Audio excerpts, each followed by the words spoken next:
Welcome to Silver Heist. Thank you to our returning subscribers and guests. My coin roll hunting days are over for now. So whether you're a coin roll hunter or not, I have some important information to share about how fast things are changing. There are things that are part of your life now that are going to be perhaps sacrificed going forward. So as you see from this thumbnail, I had a pretty good last box. So spoiler alert, I've got some silver, and this video still needs to be edited, but I thought it was more important to get this message out to you now and get the last hunt out later. So about a week ago, I saw some signs that I thought it might be good for me to focus my activities elsewhere. I love the coin roll hunting hobby and have enjoyed it, but it is a privilege, not a right. So I told my bank last week that this would be my last box that I picked up, and they were like, "Oh no, it's fine. This hasn't been a problem." But I thought, no, just thank you. And this will be my last box. I appreciate the efforts you've done. So since then, I went back to that bank just to pick up my paycheck, and I found that the hours that they were open had shrunk, and I actually got there too late on Friday to get my paycheck. And then I hunted the box, found the silver, and went to my second bank where I dumped the coins in the lobby in a coin machine.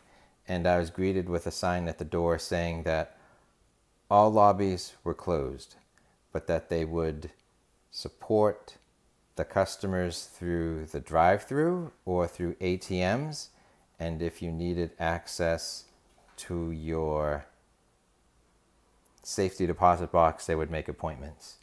So now, and I'm not upset with this because I was trying to be conscientious and be ahead of the curve, I now have some silver, but I'm temporarily stuck with $500 worth of coins.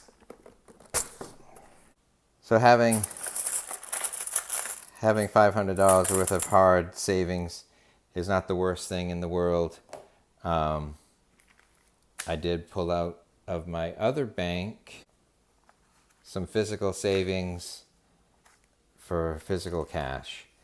The reason being, New York Times, a bank in Midtown is cleaned out of $100 bills. Large denomination bills were in such high demand this week that at least one Bank of America branch wasn't able to satisfy some customers, pulling out tens of thousands of dollars at a time. And that was on March 14th, 2020. And I actually covered this story a week ago, and I'll provide a link to that story later. And then this was last Wednesday, which a commenter alerted me to, and then I found this story. USA Today, amid coronavirus concerns, Chase Bank to temporarily close 1,000 branches and reduce hours. This was on March 18th. JP Morgan Chase Bank is temporarily closing 1,000 bank branches or 20% of its locations effective Thursday amid coronavirus concerns. The remaining 4,000 branches of Chase will stay open, albeit with reduced hours, 9:30 to 4, closing early by 2 hours. Chase says many of the branches have glass partitions and thus protection for tellers. These branches may also have drive-up windows. So the spokesman for Chase said that they've stepped up cleaning at branches, placing alcohol-based hand sanitizer at main entrances, transaction lines, and reception areas. We will send a team of specialized cleaners when needed. Bank of America said it would remain open. Bank of America has 4,300 locations, and each one has a 24/7 ATM available to clients. And this is a developing story, which is an understatement. So if you're a coin roll hunter, recognize that things are changing rapidly. Your bank may reduce your hours. Your bank may limit access to the tellers. It may be harder to return your coins very soon. So it's not a bad savings plan. So I'm taking a break from coin roll hunting. I tried to do it proactively. I almost got there. I didn't anticipate that my return bank would close off their lobbies that quickly with 2 days notice, and I got the message 2 days late. So while I'm a little disappointed to put this enjoyable hobby on hold, I believe it is the best course of action. I do not want my hobby to be a burden on my banks, who have served me very well and who are currently concerned about keeping their ATMs full and their tellers healthy. So while the other channels may express their appreciation to the audience through giveaways or verbal praise, I'm just not that expressive. So I show my gratitude to my audience by showing up, putting my best effort forward, and being consistent.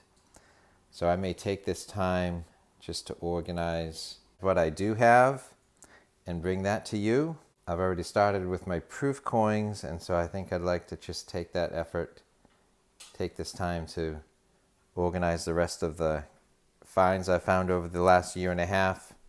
For my fellow coin roll hunters, you can make your own personal choices. I just want you to be aware that banks may change access quickly, and with short notice, I'd hate to see you sitting on too many boxes at once that you're going to potentially find difficult to return. So I've enjoyed watching others hunt their coins over the past year and a half, and hope to continue to do so, because as when I was not finding silver, they may have been up, and vice versa. So much appreciation and best wishes to a bunch of my favorite channels, which include Pam's Coins, Stack Attack, Coin Sense and Nonsense, Midwest Coin Roll Hunter, Digging Dave, Ray's World, Dime Digger, Rick G's Profit Coins, AG Chopsticks, Tom's Finds Treasure, Just Another Average Stacker, Maximus Silver Stacker, Patriotic Goomba, Coin Man 5000, Coin Hunter, Scrapping, Hoarding, Tinkering and Fun, Treasure Town, Alex Coin Roll Hunter, Silver Seeker, Half Dollar, Make Ya Holla, Rob Finds Treasure, and many others. I'll bring you some other new silver and gold and cash content over the next short term. So happy hunting to all, and hope to be getting back to hunting when the time is right. So in the meantime, if you'd like to see some of our more successful hunts, please click on our featured playlist.